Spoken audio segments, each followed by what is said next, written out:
धन्यवाद. जर म्हटल्यानंतर 2-4 गाणी बाबासाहेब आंबेडकरांच्या गाण्यावर जर बुवा ऑर्केस्ट्रा वाटत असेल तर त्याला माझं नाविलं आहे. छत्रपती शिवाजी महाराज आणि बाबासाहेब आंबेडकर यांच्यावरती एकत्रित गाणं घेतोय. थोडं पैकी आणि मला ऐकू द्यायचं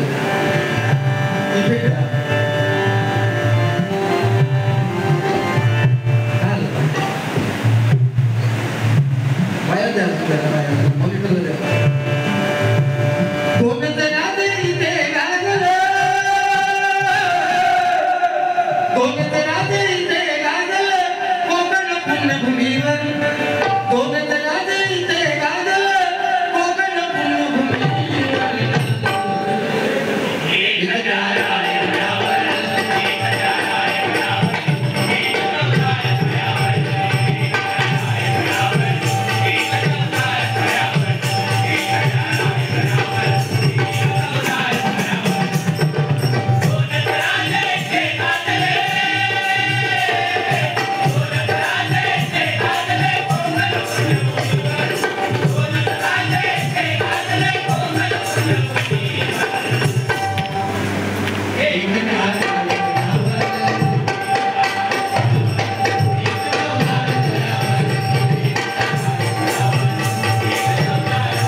अजून 2 मिनिटं तरी झाले नाही.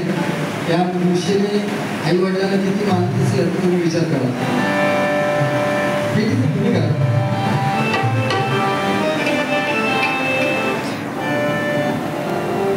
प्रेमावर भरलं तुझं आता मन भरलं तुझं गद्दारी करून तू तर म्हणतो गद्दार मला.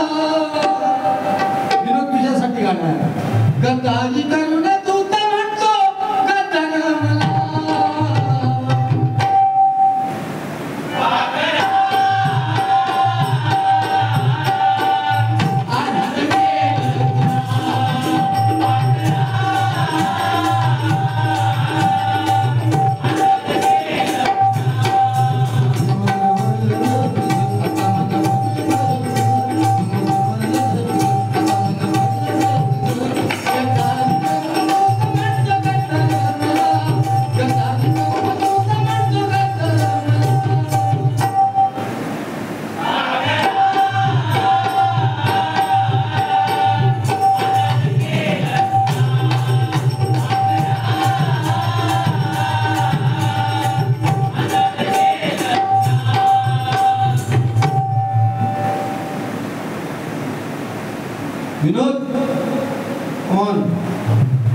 म्हटलेलं आहे.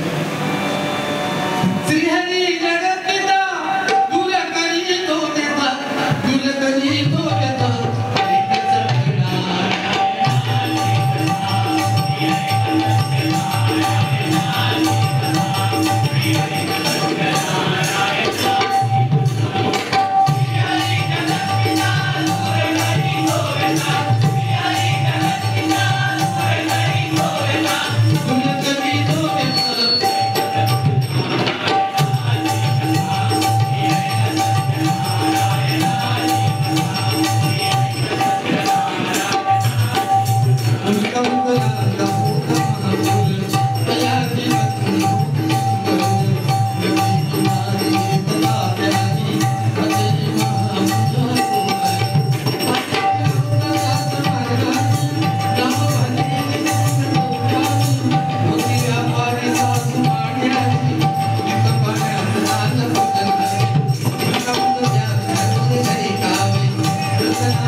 जाहीर कार्यक्रम होते परंतु मी तेच सांगितलं होतं बुवा आई वडिलांना जर तुम्ही मानत असाल तर तुम्ही 2 मिनिटं आणि इथे यायचंय काय मी तुम्हाला व्यायामपेक्षा सांगतो मी बरे ठाण्यात बाहेर केलं परंतु बुवा ज्या पद्धतीची आमची वारी आमदार साहेब असताना केली की तुमच्या मनाला किती प्रतिक्रिया झाली होती हा तुमचा विचार आहे. ज्या दिवशी असे चुटके मला सांगावे लागते तर लोक ठरवते प्रामाणिक ठरवते ज्या दिवशी सांगावे लागते ना त्या दिवशी आम्ही भोजन सोडू लक्षात घ्या कारण तो माझ्या नावातून अपघात केला तो एकदा गेला ठीक आहे पण किती वेळा तेच तेच विचार करणं ह्या एवढ्या ह्या बुवा स्मरणाने लक्षात घ्या.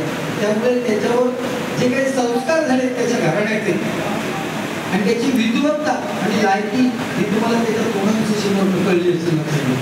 भजन किती चांगली असू नये त्याच्याशी विषय आहे पण आपण मानव प्रेक्षकांसमोर एवढे सुशिक्षित लोक असतात त्यांच्यासमोर आपण या लेवलला बोललं किंवा ती आपली मातृभाषा मालवणी आहे त्या मालवणी भाषेत त्या पद्धतीच्या शिवाय हे कितपत योग्य आहे याचा न्याय थोडा तुम्ही करा लक्षात ठेवा.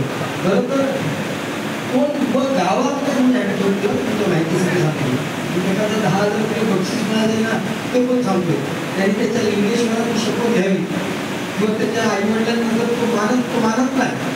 आता मनोलिंगेश करतो पंचक्रोशीतून त्याला 10,000 रुपये बक्षीस दिले आणि त्या कमिटीचे असेल कदाचित असतील ते पैसे त्या कमिटीचे आणि मुलींना जेव्हा असं म्हणतात 10,000 रुपये दिलेले असतील त्याचं 10,000 रुपये देणं शक्य नाही आता घडलं हे 100% सुरुवाती नाहीतर त्यांनी त्या लिंगेश्वर देवाची शपथ घ्यावी की बुवा या सरस्वती आतापर्यंत काही वर्ष भजन केलंय त्या सरस्वती म्हणून सांगतोय की 10,000 रुपये पंचक्रोशीतून अरे तुझ्या गावात तुला किती माणसं माहिती आहे कशी केली ती माणसं ह्याची तू बोलते ना.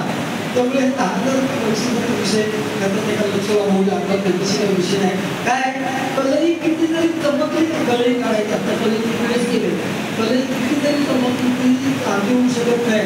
आणि गांधींच्या तारखेच्या समोर एखादा फोटो काढला तर तो माणूस गांधी कधीच होऊ शकत नाही. लक्षात घ्या. आपले विचार मानव प्रेक्षकांपर्यंत पोहोचवला पाहिजे या मात्र कमी आहे आणि त्यांनी त्याची चेष्टा केलेली आहे.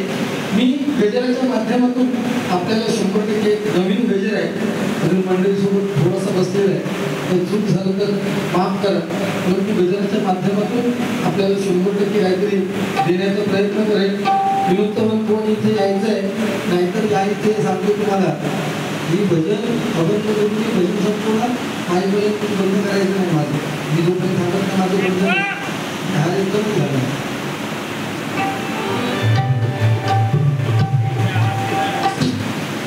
काय करतात तुम्ही जेव्हा मंडळी येऊन दिली कोण खायच नसतं त्याचं पोट गाठायला अजून घाण घालायचं त्याचा पोट भरत नाही. लक्षात घ्या त्याचं पोट ह्याच्या इतक्या विनोद पवार गटार कोण कोणत्या सिंधुदुर्ग बोलत असतं. लक्षात घ्या. या लेवलला कुठलेच किंवा बोलत असते ती शिक्षक सुद्धा बोलत असते. लक्षात ठेवा. आणि ही इतकी थर्ड क्लास लेवलची भाषा आहे त्यामुळे त्याची विद्वत्ता आणि त्याची लायकी काय ते काही लोकांना अजून दाखवतात.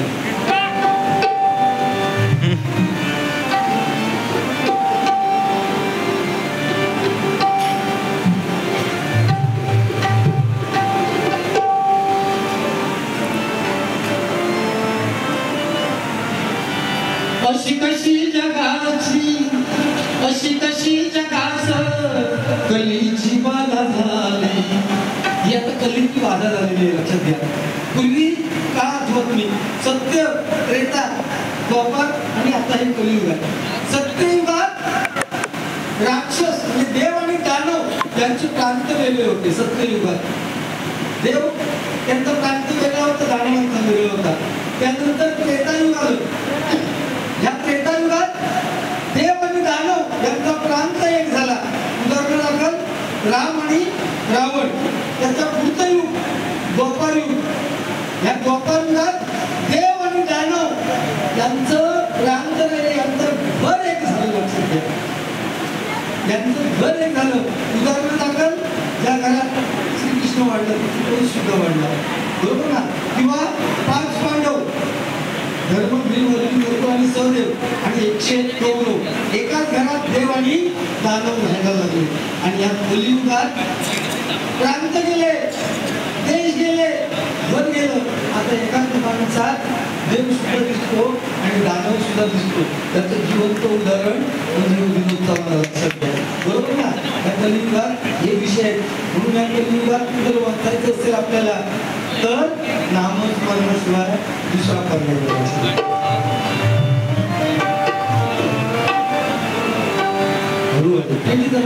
माझे आवाज शब्द पोचले पाहिजे. आम्ही शब्दाला महत्व देतो. जी गजराची बांधणी केली आहे ती बांधणी आपल्यापर्यंत पोचली पाहिजे. अशी कशी जगास कलीची बाधा झाली. झाली पुण्याची तिजोरी खाली. झाली पुण्याची तिजोरी खाली. हरिनाम विन कोणी नाही वाली. हरिनाम विन कोणी नाही वाली. हरिनाम विन कोणी नाही वाली.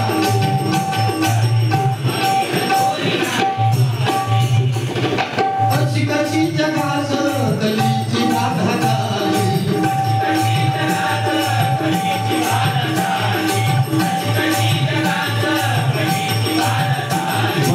पुण्याची तिजोरी खाली.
100% आपल्याला काहीतरी देण्याचा प्रयत्न करला. आपण बुवा सांगतात की सांगा की तुझी काय विद्वत्ता नाही. अरे रामायण किती माणसाने खोटं बोलावं, विद्वत्तावर किती खोटं बोलत होतं बघा, लक्षात घ्या. प्रत्येक शब्द त्याचं लोक मी शिवी दिलीच नाही. मी म्हटलं तू मी जर वाघ असेल आणि मला तू का जोडीला घेतो त्याचं नाही, दुसरे वाघ का जोडी घेते एवढंच माझा शब्द. त्याच्यावर तू किती वागलं ना, ही त्याची लाईफ कळली, त्याचं झालेलं शिक्षण हे त्याच्यावरून कळलं, लक्षात द्या.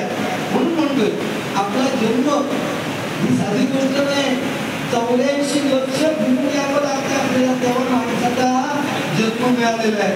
आणि माणसाचा एकदा धर्म एकदा खोटं बोललाय आयुष्यात, धर्म एकदा खोटं बोललाय तो 18 दिवस त्या महाभारताच्या युद्धात त्याचं चाक, रथाचं चाक 4 इंच उंच वरती चालायचं जमिनीपासून. खोटं बोलला ना धाड तो जमिनीला चिकटलं. कारण द्रोणाचार्यांचा मुलगा अश्वत्थामा, द्रोणाचार्य किती वीर त्यांनी मारले, पण द्रोणाचार्य कसं ऐकणार. तर त्यांचा मुलगा द्रोणाचार्य कसं ऐकणार, तर त्यांचा मुलगा अश्वत्थामा मेला असे आरोही ठोका श्रीकृष्णाने सांगितलं. आणि लोकांनी खूप मारले सगळ्या वेळी, अश्वत्थामा गेला, अश्वत्थामा गेला. द्रोणाचार्याला खरं वाटलं नाही तरी हत्याला सगळी खाली टाकली का स्वतःचा मुलगा गेला. आणि खरं आहे का खोटा विचारायला धर्माकडे गेले विरोधक असून सुद्धा. तेव्हा धर्माला विचारलं अश्वत्थामा गेला ही गोष्ट खरी आहे का. धर्माने सांगितलं हो अश्वत्थामा गेला ही गोष्ट खरी आहे. हे वाक्य पहिलं कारण त्याच्या पुढलं द्रोणाचार्यांच्या आधी कोसळले झाले. परंतु दुसरं वाक्य धर्म बोलला नरवा कुंजरवा, माणूस मेला की हत्ती मेला हे मला माहित नाही, पण धर्म खोटा बोलला म्हणून त्याचं रथ चालण्याचं जे 4 इंच वरती हे धाड पण जमिनीला चिकटले. एवढी ताकद त्या सत्यामध्ये होते, लक्षात ठेवा. म्हणून माणसाने कधी खोटं बोलू नये. खोटं ठीक आहे, तिथे किती कोण खोटं बोलतोय कोण खरं बोलतोय याची मूल्यमापन करणारे आपण आहात. ते मूल्यमापन तुम्ही स्वतः करायचं आहे. फक्त विनोद करून पण 10,000 मिळालेले आपला सत्य पद्धतीने ह्या पद्धतीने सांगू का. का जर फरक झाला तर केवळ त्या आमदार साहेबांनी त्यावेळेस झालेलं 32 कारण होती. आणि तुमचा अगोदर माझी भविष्यवाणी सांगितलेली होती, लक्षात ठेवा. म्हणून म्हटलं बघा जगाच्या बादली मांडला पसारा, गुंतून कोसळोनी नाही चालणारा.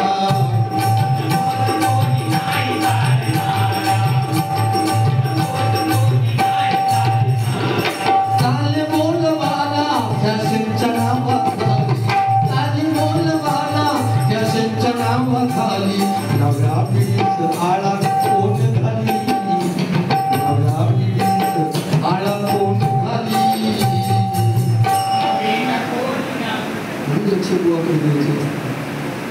अरे प्रत्येक ओळी होतात बरोबर ना. नवीन ही नवीन पिढी आहे. आपण जर 30 वर्ष 35 वर्ष भजन करत असाल, 3012 जर तुमच्या देवाला पार झालेले असतील तर आज तरुण पिढी त्याच्या तोंडातून काय शब्द घेणार. माझ्या नावाचा केलेला अपवर्गच घेणार, तिथे माणसावर केलेल्या माणसाचं खाली काय विकत घेणार तिथे. आणि तुम्हाला वाईट वाटेल एकही मायबापेक्षा ही भांडूपला आपण पंढरी म्हणतो, भजनाची पंढरी. एक सुद्धा मायबापेक्षा मला सांगितलं नाही की बुवा ह्या पद्धतीची भाषा करणार आहे. अर्थात त्यांचा सांगण्याचा विषय नाही, पण या पद्धतीचे बुवा जर असे चालायला लागले ना तरी भजन फॅशन होणार, लक्षात घ्या. पूर्वजांनी ज्या बुवानी चालू ठेवलेलं आहे, मगाशी वामन खोपकरांचं नाव घेत होता बरोबर ना बुवा, त्यांचं गाणं सांगितलं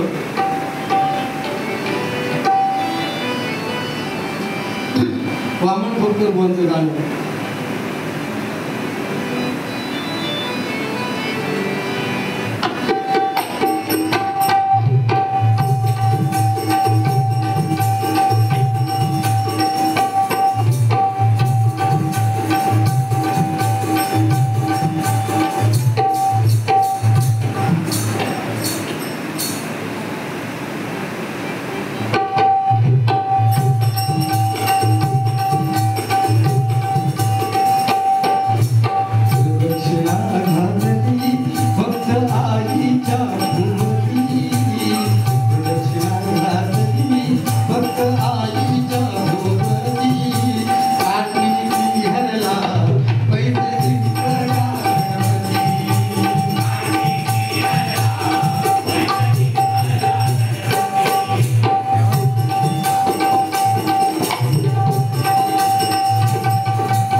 पैज लागली होती पैशाच्या दोघात पैज लागली होती पाठी हडला पैज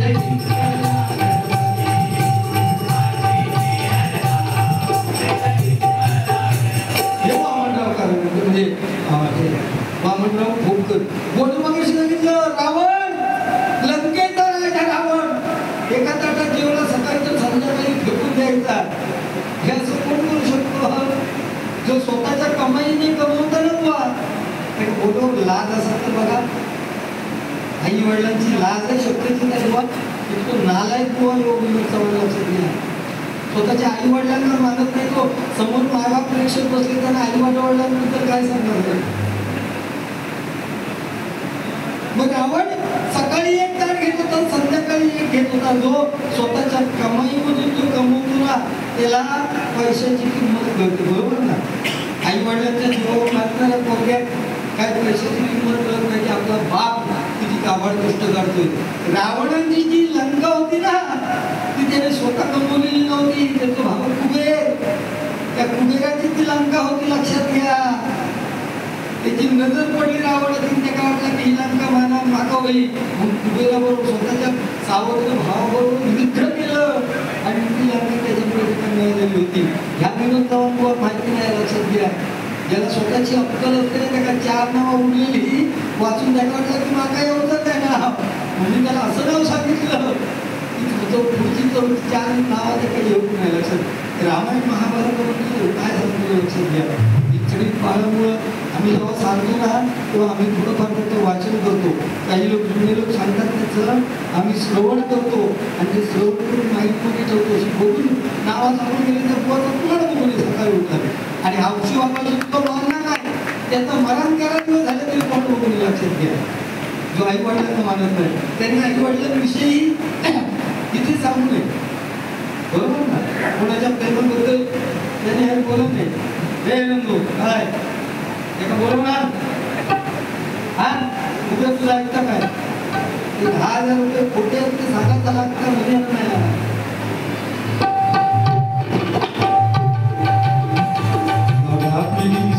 आला खाली कोणी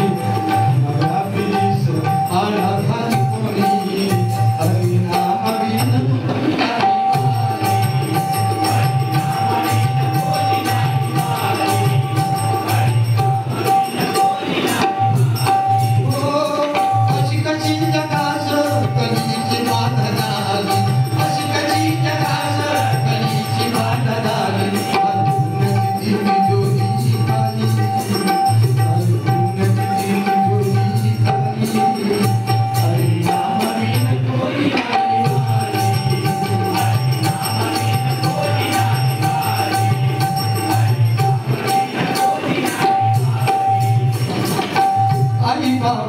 तुझ्या कष्टाची कहाणी विसरून गेला येता लाडाची राणी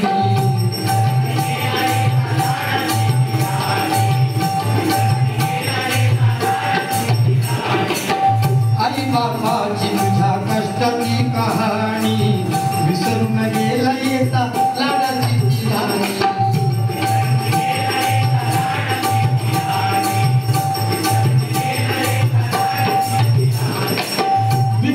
वाटेत सोबतीन कोणी आठवेल बाप वेळ जाईल घुनी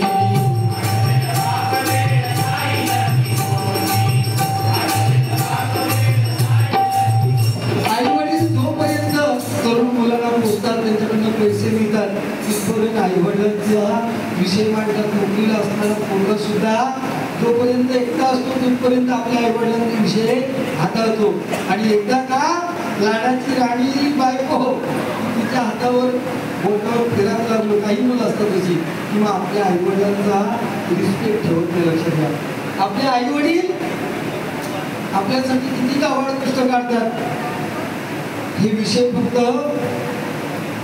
त्या आईला आणि बापालाच माहिती असतो लक्षात घ्या जी आपली आई आपल्याला आई जवळची का असते तर 9 महिने तिने आपल्याला ओटीपोटी बाळगलेलं असतं तिची नाळ आपल्याशी जुळलेली असते म्हणून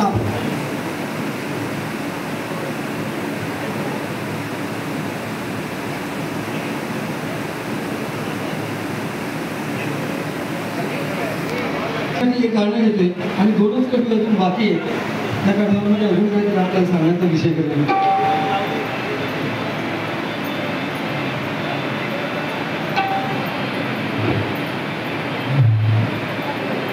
बाप नसतो कुणाच्या ध्यानी म्हणी, बाप माझा वेदनांचा धनी.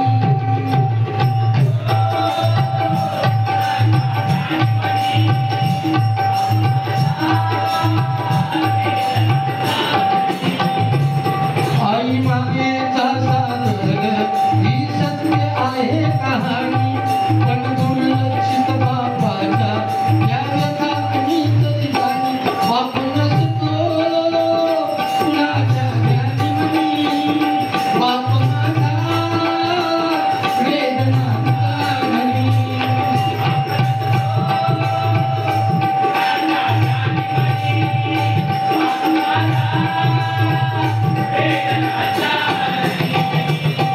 आई तव्यावरची भाकरी, बाप तव्यावरचा पलिता, भाकरी करू नये म्हणून सत्य खाई माझा पिता.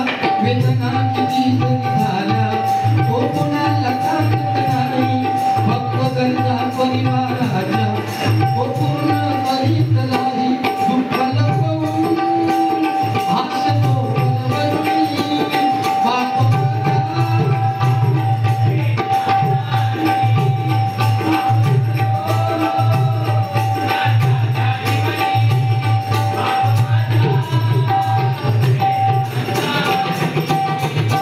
आई म्हणजे घराची भिंत, बाप आहे पाय घराचा, त्याच्या अंगावरती भार कुटुंब संसाराचा. पत्नीला तरीची साडी, नवे कपडे मुलांना घालून, बाप माझा गावभर फिरतो, फाटलेली बनीन घालून. हाताची चप्पल केसाला नाही बनी, बाप माझा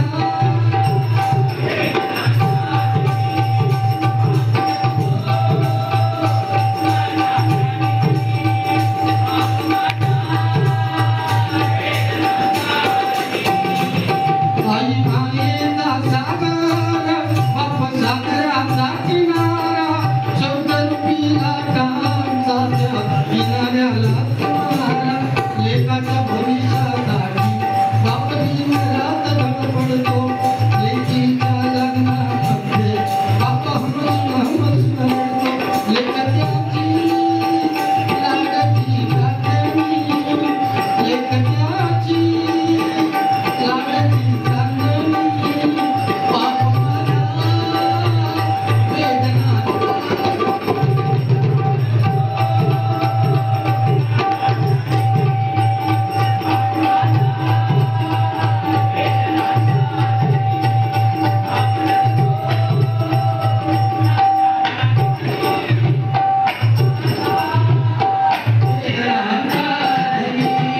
एक आईवडिलांसाठी जोरदार टाळ्या वाजवा. आपली मुलगी गेली, ती मुलगी लग्नाला गेली, ती त्यासाठी गाणं निघालं होतं.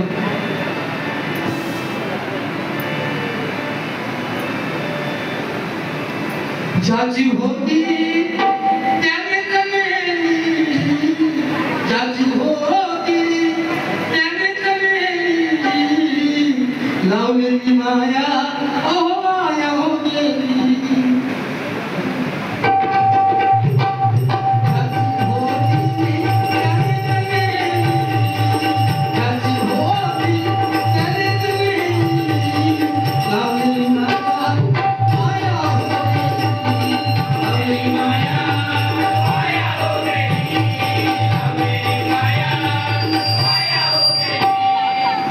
ही बापाची आपल्याला जवळ कोण आहे? सन्माननीय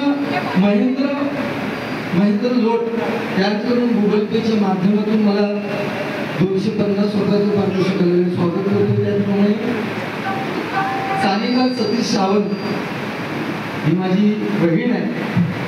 म्हणजे आम्ही इकडे आल्यानंतर किती लोक असू दे, 2 असू दे, 4 असू दे, गावावरून आल्यानंतर अतिशय चांगली माझी सोय त्या ठिकाणी होते. मुंबईसारख्या ठिकाणी सोय करणं साधी गोष्ट नाही. इकडे स्थानिक पैसे जोरदार काय 200 रुपये बक्षीस दिले आई वडिलांचे वडील आहेत. आपल्याला बाप आपण काय म्हणतो की आपली आई जवळ येतो, आपला बाप सगळ्यात जास्त जवळ असतो. लक्षात घ्या, ज्यांना मुलगी आहे, ज्यांना मुलगा नाही त्यांनी बघावं, किंवा ज्यांना 2 मुलं आहेत आणि 1 मुलगी असेल त्यांनी सुद्धा बघावं. बाप थकून बघून कुठूनही आला ना कामावरून तर पहिली आपली लहान मुलगी असू किंवा मोठी मुलगी असू दे, पहिला व्याज पाण्यात घेऊन येते 2 महिन्यासमोर बापाच्या समोर मुलगी होती. लक्षात घ्या, ही सत्य परिस्थिती आहे. बाप कधी रडत नाही, बाप कधीच रडत नाही. का रडत नाही संसारामध्ये? त्याला माहिती आहे हे सगळं कुटुंब, अख्खं कुटुंब माझ्या खांद्यावरती आहे आणि मी जर रडलो बाप म्हणून घराचा करता, मी जर रडलो तर माझं कुटुंब क्षणार्धात कोसळणार हे त्या बापाला माहिती असतं. लक्षात ठेवा. त्यामुळे बाप कधीच रडत नाही. बाप रडतो केव्हा? जेव्हा 20-21 वर्षाच्या आपला पोटाचा गोळा लग्न करून देतो आणि लग्नात जाण्याच्या वेळेस बाप घसा रडतो. उद्या बाप गेल्यानंतर मुलगा तिथे रडेल, पण जिथे कळेल ना घराच्या आखाड्यापर्यंत आले तिथून नाव बोलणारी आपली मुलगी असते. लक्षात ठेवा. बाप मुलगी मोठी झाली, शाळेत एखादी मिटिंग असली, बाप वडिलांची पालकांची मिटिंग असली की आपल्या बापाने कुठलं शर्ट घालावं मिटिंगला हे सुद्धा सांगण्याची मुलगी असते. लक्षात घ्या. आपल्या बापाने केस कसे विचारावे, त्या अंतर्गत कसं जावं, आपल्या बापांनी कसं चप्पल घालावं हे सुद्धा मुलगीच सांगते. लक्षात घ्या. 2-3 मुलगे झालेले आहेत म्हणून बापाला जास्त ओळखला तो मुलगा सुद्धा मुलापेक्षा जवळची मुलगी असते. लक्षात ठेवा. बरोबर ना? आणि त्या मुलीसाठी टाळ्या वाजवा. आपले आईबाप म्हातारपणापर्यंत जिवंत असतं हे सुद्धा नशिबाचे भाग आहे. म्हातारपणापर्यंत आपले आई वडील जिवंत असायला पाहिजे असं प्रत्येकाला वाटतं, पण ते कधीच शक्य होत नाही. लक्षात घ्या. म्हणून आपल्या आई वडिलांच्या डोळ्यात म्हातारपणापर्यंत कधीच अश्रू येऊन देऊ नये. तुमच्या आयुष्यात कशाची काही कमी पडणार नाही. परंतु आता 21व्या शतकाकडे आपण वाटचाल करतोय. आई वडील गावी असतात, मुलगा सून इकडे असतात. असलं तरी चालेल, कालाय तस्मै नमः. परंतु आपल्या आई वडिलांना सुद्धा जर म्हातारपणी गरज असेल तर 100% आपण त्यांना इकडे आणून त्याचं पालन पोषण करणं ही खरी गरज आहे. पैसा आहे, पैशाशिवाय काय होणार नाही. किती पैसा आपल्याला मिळवला आपण कधी तो कमीच आहे. जगतचे सिकंदर त्याने आपल्या मंदिराला सांगितलं मला हो ते कमवलं, मी सगळं जग जिंकलं. त्याने आपल्या मंदिराला सांगितलं मी गेल्यानंतर मला तुम्ही जेव्हा दफन करा तेव्हा माझे हात बाहेर ठेवा का तर दुनियेला बघू दे. हा संपूर्ण जग जिंकला, पैसा अडका, जडे जगाला सगळं जिंकला, पण जाताने रिकाम्या हाताने गेलं जगाला बघू दे. म्हणून रस्त्याने चालताना असं चाललं पाहिजे की समोरच्या माणसाने राम राम ठोकायला पाहिजे. बरोबर ना? आणि मारताना असं केलं पाहिजे मुलगा आपण बरोबर पाहिजे घेऊन लागलो आणि माझं बघितलं तर माहिती डोळ्यातला कुठेतरी अश्रू दिसायला जरूर फायदा नाही काय जरूर फायदा नाही. लक्षात घ्या. ह्या आपण आपली प्रवृत्ती वेगळी, आपण एकमेकांचे काय करण्याच्या तयारीत आपण कुठल्या लेवलला आपल्याला जर हजारो लोक मानत असतील, त्या हजारो लोकांच्या समोर जर आपल्याला प्रबोधन करायचं असेल तर आपल्याला जिभेवर कुठेतरी म्हणजे अंकुश पाहिजे. बोलायला शिकायला 2 वर्ष लागतात, त्याच्यात कोणता वाटत्या पण काय बोलावं याच्यासाठी संपूर्ण आयुष्य लावू लागतं. विनोद प्रमाणात संपल्यानंतर म्हातारपणा मनापर्यंत येतो ना तर याच्या ही जीवा आहे ना ही सरस्वती त्याच्या तोंडात कधी चांगली होऊ शकत नाही. कारण गटाराचं पाणी पिण्याची त्याची सवय झालेली आहे, त्याच्यावरती जे संस्कार झालेले आहेत ते त्या पद्धतीचे झालेले आहेत. म्हणून दुसरे बोल ह्या पद्धतीने दुसरे बोल हो काय म्हणता गायलो मालवणी शिबिर येतात आणि ती शिबिर आहे शेवटी हे युट्यूबच्या माध्यमातून जेव्हा तुमच्या प्रत्येकाच्या घरी हा कार्यक्रम जाईल ना तेव्हा त्या आणि कमेंट्स येतात ना कमेंट ते कमेंट वाचल्यानंतर वाटतं की आपण भजनाला आपण कलंक आहोत त्यावेळेस त्याचा काळात लक्षात घेऊ. जे भजन आम्ही केलं तरी राहणार हे भजन आम्ही गेलो तरी म्हणणार, आमची पुढची पिढी म्हणणार अरे कुटुंब आम्ही जो विनोद चव्हाण सुद्धा अशी भजन केलेली आणि त्याच्यापेक्षा एकामेकाची कामा मोठी. आता 20 पण केली, 18 वर्षांनी 10 येतोय, त्याच्यानंतर 5 काय येतोय, आणि त्याच्यानंतर सामान सुमान काय नाही. सावलीच्या पुस्तकाच्या कहाणी आणायचे, एकामेकाचा बॅकग्राऊंड लाल करायचा, सुचवायचा आणि घरात पाठवायचा. या पद्धतीची सुट्टेबाजी म्हणजे भजन नाही. माझं तर म्हणणं आम्हाला कोणी नाही बोलवलं तरी चालेल, पण या लेवलचं भजन करण्यापेक्षा माझ्या प्रेक्षकांच्या तोंडाची खाण त्यांच्यावर फेकण्यापेक्षा ना आम्ही भजन बंद करतो. लोके कोण आम्ही हे ठराविक आमचा स्टेटस आहे, तो स्टेटस सोडून आम्ही खाली काढणार नाही. म्हणून आमच्या लोकांचा वाद होतो. त्याचं कारण घ्या. हे विनोद चव्हाण बुवा, त्याचं कारण घ्या. म्हणजे आज काही गटार तोंडाचं कोण नाही लक्षात घे. आणि तुझी लायकी काय ती कळाली. मी परत सांगतोय, तुझी विद्वत्ता काय ती कळाली. कारण स्वतःच्या आई वडिलांना तू मानत नाही. अजून 2 मिनिटं बरोबर ना. मकानामध्ये जाताना मी ह्या राहते, ठीक आहे, जाऊ दे, भूक लागली असेल जेवू दे, ते पण ठीक आहे. काय आहे तुमचं माहिती नाही, ससो उडी मारताना फक्त 9 वर्ष लागतात, पण असं काहीच करून आयुष्यात 150 वर्ष लागतात. आणि जास्त उड्या मारणार आहे, आपलं आयुष्य कमी आहे समजून लिखित ठेवायचं. बरोबर ना. हे आम्ही खोटे दाखले कधी देत नाही. आम्ही ते दाखले ना 100% माणसाचे डोळे उघडत अजून वेळ लक्षात घ्या. माणसाचे डोळे अजून उघडत नाही, कारण गाईच्या वासराचे डोळे लगेच उघडतात, मांजराच्या पिल्लांचे 6 दिवसानंतर उघडतात, बकरीच्या पिल्लाची 2 तासानंतर उघडतात, कुत्र्याचे 10 दिवसानंतर, आणि माणसाचे लगीन झाल्यानंतर उघडतात असं म्हणतं. पण ह्या माणसाचे अजून काही डोळे उघडत नाही. या विनोद चव्हाण बोलते, ठीक आहे, जुनी गाणी फक्त एकदम घेतो का, याची सवय काय माहिती आहे तुम्हाला सांगतो. युट्यूबच्या माध्यमातून तो बरोबर आता त्याच्यामध्ये गाण्या होत असतात. तो काय करता माहिती, ती गुंडी बुवा त्याची फेमस गाणी कुठली आहे ती आपण लिहून घ्यायची, आणि ती गाणी तो समोर जो गावच्या ती गाऊ गावच्या त्या गाण्याचं सत्यानाश करायचो. यात त्याचं एक कलमी कार्यक्रम आहे. उद्या कोणाबरोबर कार्य असेल तुझ्या तो कुठली गाणी घेतात त्याची लिस्ट त्याच्याकडे लिहिलेली असते त्याच्या वही, तीच गाणी तो घेणार प्रयत्न. त्यामुळे काय होत नाही लक्षात घ्या, त्याच्यामुळे काही फरक पडत नाही. साईबाबांचं त्यांनी कव्वाली मंडळी मी सुद्धा एक गाणं म्हणतोय.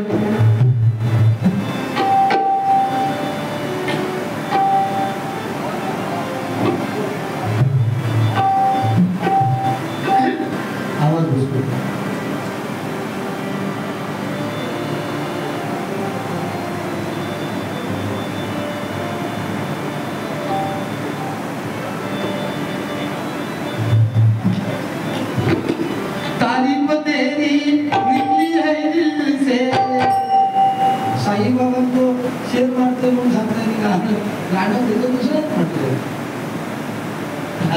अरे लाज वाटत नाही तुझी मंडळी बसली तुला सांगत नाही तुझं चुकता म्हणून. साईबाबांचा आता मी शेर मारतो आठवतो आणि म्हणून काय गरज नाही ना मागा समोर कोण गरज नाही. मी भजन करताना मागा दुसरं कोण गरज नाही, पण त्याच्या टायमात जर मी होते तर त्यांनी बसतो पाहिजे तो एक विषय.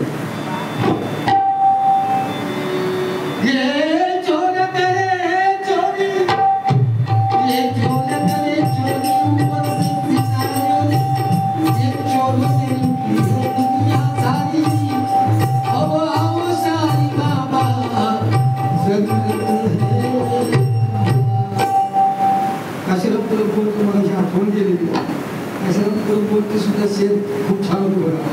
तर पूर्वी गणपतीच्या वेळेस प्रत्येक तरुणाच्या स्टेटसला काशीनाथ बरोबरचा जुने गाणं लागतं.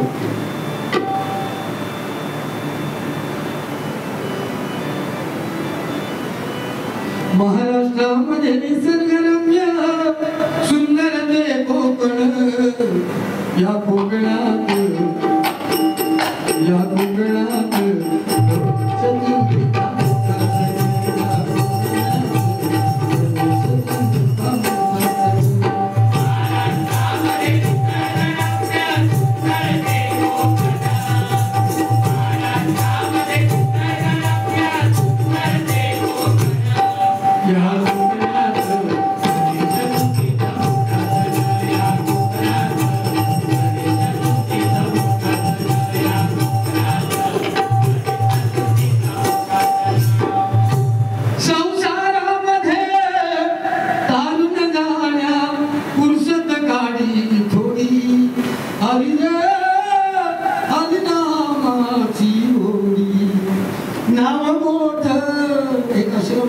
उशीर आहे.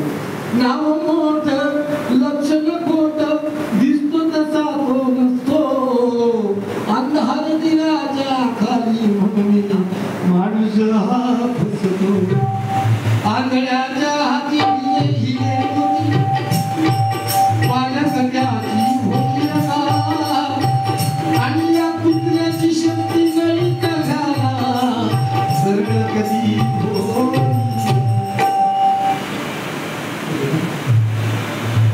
तारीफ तेरी निकली है दिल से आई है लब पे बंदे कवाली शेरी वाले आया है तेरे लब पे